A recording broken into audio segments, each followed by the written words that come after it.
Assalamualaikum warahmatullahi wabarakatuh. Kali ini saya akan membahas tentang ancaman kerusakan lanskap di Ulu Rawas. Lanskap Ulu Rawas yang meliputi Kecamatan Ulu Rawas dan Kecamatan Rawas Ulu berada di Kabupaten Musirawas Utara, Sumatera Selatan, menjadi bagian penting dari Taman Nasional Kerinci Sebelat yang merupakan Tropical Rainforest Heritage of Sumatera. Diketahui Kabupaten Musirawas Utara memiliki potensi kekayaan seperti tambang, pertanian, perikanan, perkebunan, dan agroindustri. Ulu Rawas merupakan kecamatan yang berbatasan langsung dengan Taman Nasional Kerinci Sebelat. Persisnya meliputi Kelurahan Muara Kulam, serta Desa Jangkat, Kuta Tanjung, Muara Kuis, Napalicin, Pulau Kidak, dan Sosokan.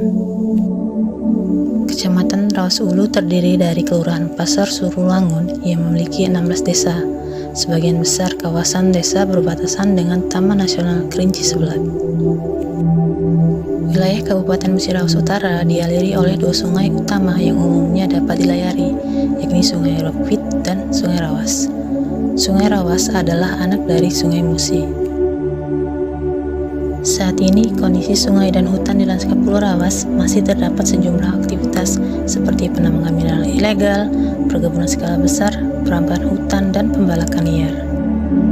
Menurut data tahun 2017 di Kabupaten Muara Utara, kawasannya mengalami kerusakan luasnya mencapai 8.408 hektar. Kerusakan ini akibat pembalakan liar dan perambahan untuk kebun dan ladang. Selain itu, aktivitas penambangan mineral ilegal yang berada di Sungai Rawas tidak hanya emas saja, ada juga penambangan pasir dan batu.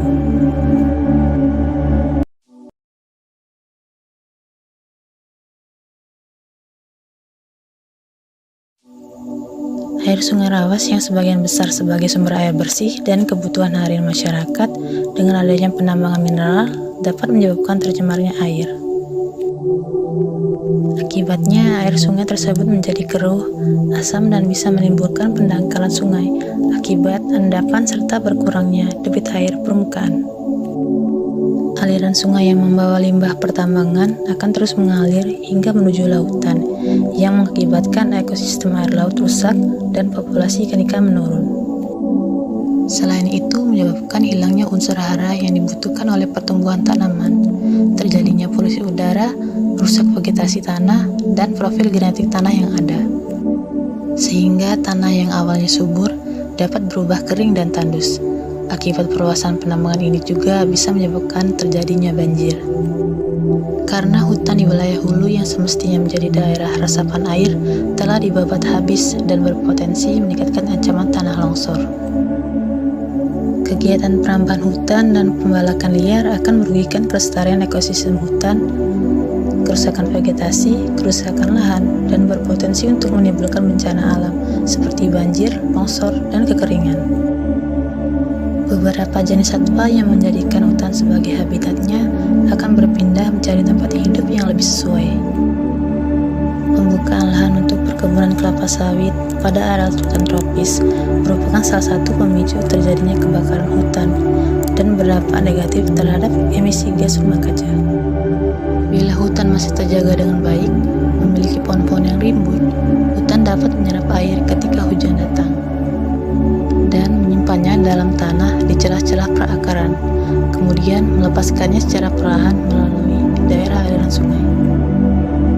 Hutan berfungsi sebagai pengatur hidrologis bagi kehidupan manusia dan makhluk hidup lainnya.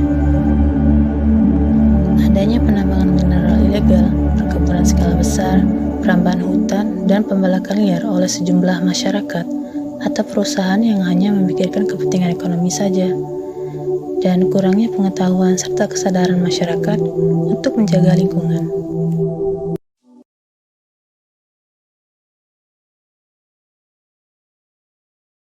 Untuk mengatasi ancaman-ancaman tersebut, perlu dilakukan sosialisasi, penyuluhan, pemberdayaan masyarakat akan pentingnya lingkungan dan betapa bahayanya pencemaran lingkungan. Sehingga diharapkan masyarakat secara keseluruhan dapat memahami dan menyadari bahwa mereka turut berperan aktif dalam pemeliharaan lingkungan sebagai satu kesatuan dengan lingkungan. Kemudian, melakukan rehabilitasi hutan dan lahan dengan reboisasi atau penanaman kembali hutan-hutan yang gundul, melakukan penghijauan, serta menebang hutan secara selektif. Mengolah limbah dengan cara yang benar dan ramah lingkungan sebelum dibuang ke sungai atau ke saluran yang lain. Selain itu, perlunya peran pemerintah dengan melakukan pengawasan yang ketat dan adanya kebijakan atau peraturan yang berhubungan dengan lingkungan hidup secara tegas. Apabila kesadaran dari masyarakat sendiri tidak ada, maka hukum wajib untuk ditegakkan.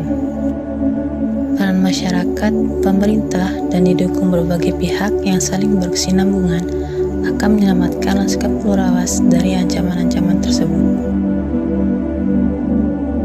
Setiap desa di Ulu Rawas dan Rawas Ulu memiliki potensi wisata, khususnya ekowisata, baik terkait sungai, hutan, air terjun, bukit, dan goa.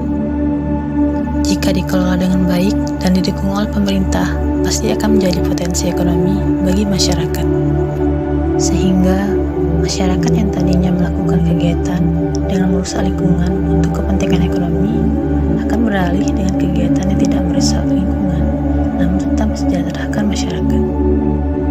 Jika alam ini rusak, maka generasi berikutnya yang akan merasakan dampaknya di kemudian hari.